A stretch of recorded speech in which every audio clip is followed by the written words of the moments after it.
माँ ये नहीं समझ पाती है कि जो बहू मेरी है वो किसी न किसी की बेटी जरूर है। इसलिए घर बेटी का होता है और वहाँ उसकी माँ होती है, तो माँ बेटी के दोषों को ढांक देती है और बहू को पराई मान करके उसकी दी बात को छाप देती है। और घर में आने के बाद सासू को बहू को अपना मानना चाहिए और बेटी को पराया मानना चाहिए। ये रीति होना चाहिए।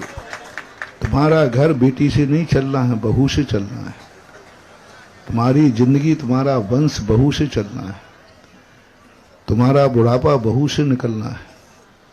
तुम्हारी पीढ़ियां बहू से चलना है। जब दो में एक का पक्ष आवे तो हमेशा परिवार वालों को बहू के पक्ष में जाना चाहिए, बेटी के पक्ष में नहीं जाना चाहिए।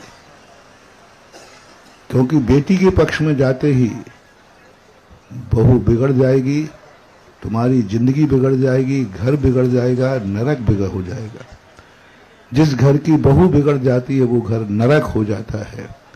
बेटी से कभी नरक नहीं होता, क्योंकि बेटी तो एक दिन पराई हो जाती है और बहू पराई अपनी हो जाती है। देखो कितना है, बहू पराई अपनी हो जाती है और बेटी अपनी भी पराई हो जाती है। तो जो अपनी हो गई उसको अपनाओ। जब पक्ष की बात है तो इस पर बहू के पक्ष में जाके देखो, शायद बहू तुम्हें पूरे घर को वो स्वर्ग बना देगी और स्वर्ग मान लेगी। जब बहू के सामने आप बेटी का पक्ष लेते हैं, बेटी की तरफदारी करते हैं, तब बहू के मन में एक गिल्टी आती है कि जिस घर को मुझे बनाना है उसी घर में मेरी इज्जत नहीं है, तो मैं इस घर की क्या इज्जत बनाऊं। इसलिए बहुत अच्छा प्रश्न है आपका, सारे जगत के लिए मोटिवेशन दे रहा हूं।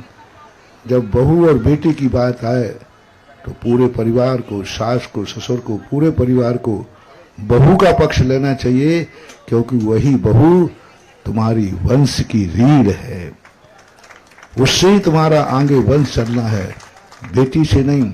बेटी से कहना, बेटी तुझे जो कुछ भी चलाना है शादी करने के बाद अपनी ससुराल में चलाना, यहां तो बहू की चलेगी। बेटी को कहो कि तुझे जो कुछ चलाना है, जो भी दादागिरी दिखाना है, जो कुछ करना है, बस मैं बहुत जल्दी तेरे पीले हाथ करने वाला हूं। जब बेटी आंखें दिखाने लग जाए ना, कहना बेटी थोड़ा शांत रहे, जल्दी मैं पीले हाथ कराने वाला हूं। और जाके ससुराल में जाकर के अपना रूप दिखाना। यहाँ इसके तो घर बहू का है और ये बहू का घर है, यहाँ तो बहू की ही चलेगी और बहू का ही हम सब पक्ष लेंगे। क्योंकि बहू पराई होकर अपनी हुई है और वो अपनी होकर पराई हुई। कितना अंतर है बोलो। अपना पराया हो रहा है और पराया अपना हो रहा है। जब पराया अपना होता है उसे गले लगाओ, जो अपना ही पराया होता है उसे जल्दी जल्दी विदा करो।